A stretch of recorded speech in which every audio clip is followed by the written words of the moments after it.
ఈరోజు గోపి చేసుకున్నాము. హాఫ్ కోసుగడ్డ హాఫ్ తీసుకొని అంత కట్ చేసుకున్నాను. క్యారెట్ కూడా చిన్నది తీసుకొని ఇట్లా తురుముకున్నాను. ఇంత వేసుకొని అంత ఇట్లా వేసుకొని మైదా ఒక కప్పు వేసుకోవాలి. మైదా ఎక్కువ వేసుకోకూడదు. కొంచెం మిరియాల పొడి వేసుకోవాలా. కార్న్ఫ్లవర్ 2 స్పూన్లు వేసుకోవాలా. కొంచెం గరం మసాలా, కొంచెం అల్లం వెల్లుల్లి పేస్ట్, కొంచెం పసుపు,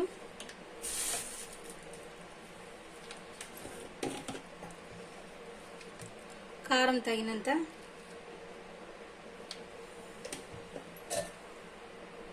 సాల్ట్ తగినంత వేసుకోవాలా. కబాబ్ పొడి కొంచెం వేసుకుందాము. కొంచెం టేస్టింగ్ సాల్ట్ కూడా వేసుకోవాలా. వేసుకొని మిరియాల పొడి ఇంట్లో ఆడిచ్చిండేది వేసుకున్నాను. కొద్దిగా వాటర్ వేసుకుంటా కలుపుకోవాలా.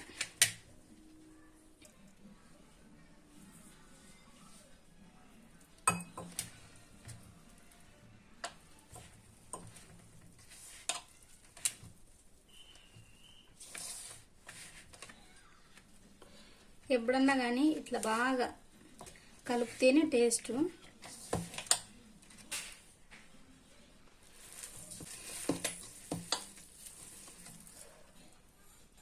ఇంకో 10 మినిట్స్ పక్కన పెట్టుకుందాం. ఇది సోడా పొడి వేసుకోవాలా. ఇట్లా అన్ని రౌండ్ అట్లా వేసుకోవాలి.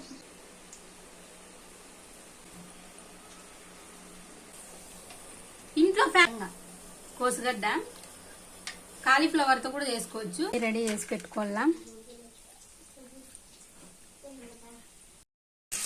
బాండీలో కొంచెం నూనె వేసుకొని పచ్చిమిరపకాయలు కొన్ని వేసుకొని బాగా వేయించుకోవాలా. కరివేపాకు కూడా వేసుకోవాలా.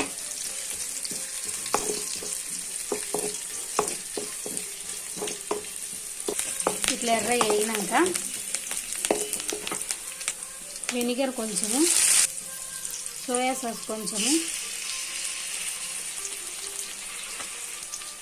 రెడ్ చిల్లీ సాస్ కొంచెము, టమోటా సాస్ కొంచెము, మిరియాల పొడి కొంచెము, గరం మసాలా కొంచెము, కారం పొడి కొంచెము, సాల్ట్ కొంచెం వేసుకొని కలుపుకోవాలా.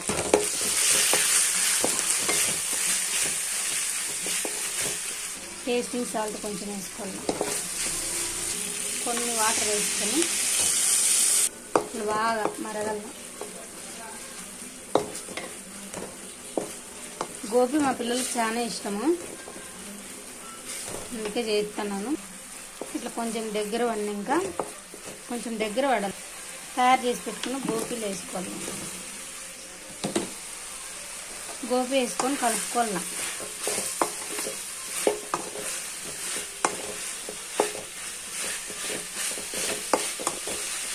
గోబీ రెడీ. ఇంకా గోబీ రెడీ అయింది. మీరు కూడా ఇట్లా ట్రై చేసుకోండి. గోబీ బాగుంటుంది, సూపర్గా ఉంది.